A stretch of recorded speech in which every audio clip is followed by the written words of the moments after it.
Hello again, aviators, and welcome back to Turning Final. Today we're going to go over what's in a pilot's flight bag.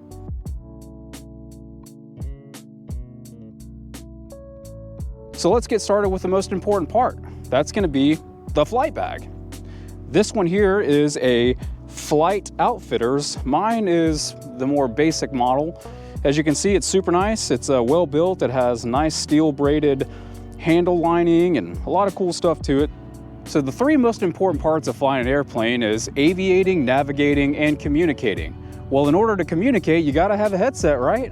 So you can spend a lot of money on headsets like active, noise canceling, Bose A20s, A30s, or the Lightspeed Zulu series, which are awesome headsets. I'd love to have them.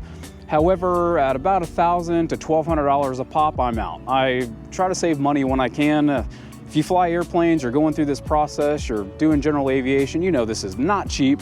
And if I can save a couple bucks, then I'm gonna do that.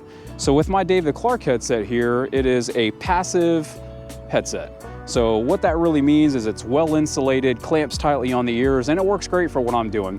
Communication is clear. I can chat with ATC, other pilots in uncontrolled airfields, and I have no problem with that at all. Would I like to have the Bluetooth capability and the active noise canceling? Absolutely. Can I live without it and save some money? You bet, and that's what I'm gonna do. So the next item in my flight bag is my iPad mini. I prefer the convenience and size of the iPad mini in these cramped trainer aircraft cockpits. It's mainly used for flight and flight planning purposes, and it's a really useful tool to have in the cockpit. Despite some people saying, you only fly the magenta line, only flying the magenta line. I can understand the thought process behind that, because if you're solely relying on an iPad and a magenta line for your situational awareness and your navigating, that's not a good idea.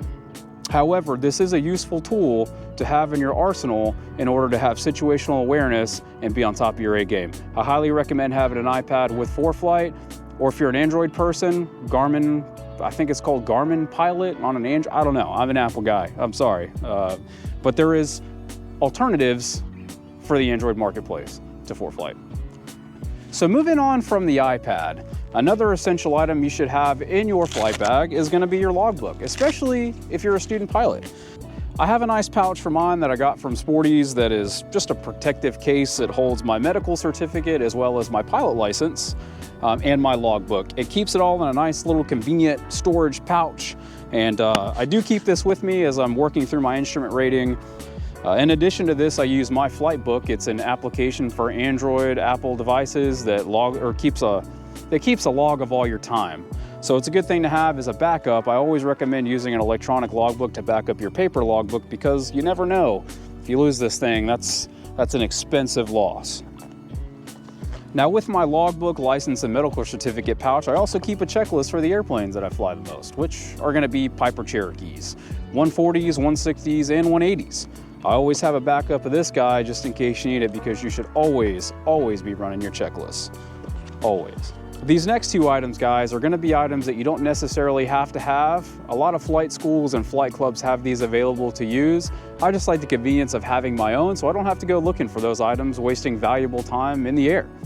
The first of which will be a fuel tester. This is your garden variety Sporty's fuel tester. And what this does for you is helps you check and see if there's contaminants in your fuel, as you should be doing on every flight, sumping your fuel. And the next thing is a Fuel Hawk fuel gauge. What I do with this guy is I dip it in the fuel tank, cover up the top to keep the suction in there, and then I see how many gallons of fuel I have in the fuel tank. Now, most fuel tanks have tabs and things like that you can fill to and get an idea. I just take safety very seriously, and I want to know exactly how much fuel I have, because if we run out of fuel in the air, we're not just going to pull over to the side of the road, because that's not an option. We're going to be gliding down to the ground and hoping that we don't hit something, and that's not acceptable. So I definitely recommend having a Fuel Hawk if you don't have one at your school available to check the fuel level in your tanks. Next up on the list, to go with my iPad, I have a Century Mini here, as you can see. And this Century Mini does require battery power, but it is a little more cost effective. If you haven't picked up on the theme of the video, I like to save money where I can. Now there are a range of Centuries that you can get from ForeFlight. I chose the Mini again because it's cost effective. The nicer ones do have the CO2 monitors on them, and that's a really awesome thing to have. Again, we sometimes roll the dice and save where we can. With the Century Mini, you're gonna need an external battery source. So there's a couple ways you can do that. You can use a charging cable and a 12-volt charger that's in the aircraft. I use an external battery pack that, as you can see, I have fitted Velcro to it. So what I'll do is I'll take this guy, put it right there like so, and then I'll pop my little cable out and I'll just hook it up to the bottom. Then I have a nice, neat little package that's convenient, lasts a while, and gives me additional situational awareness like weather radar, ADS-B traffic, and other things. So in addition to my iPad and my Century Mini, I also keep a nice charging cable, as you can see here.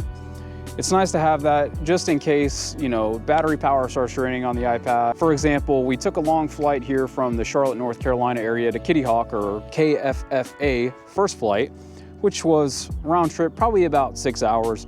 So in order to run an iPad for that length of time, I have a car charger that hooks up to the iPad from the 12 volt.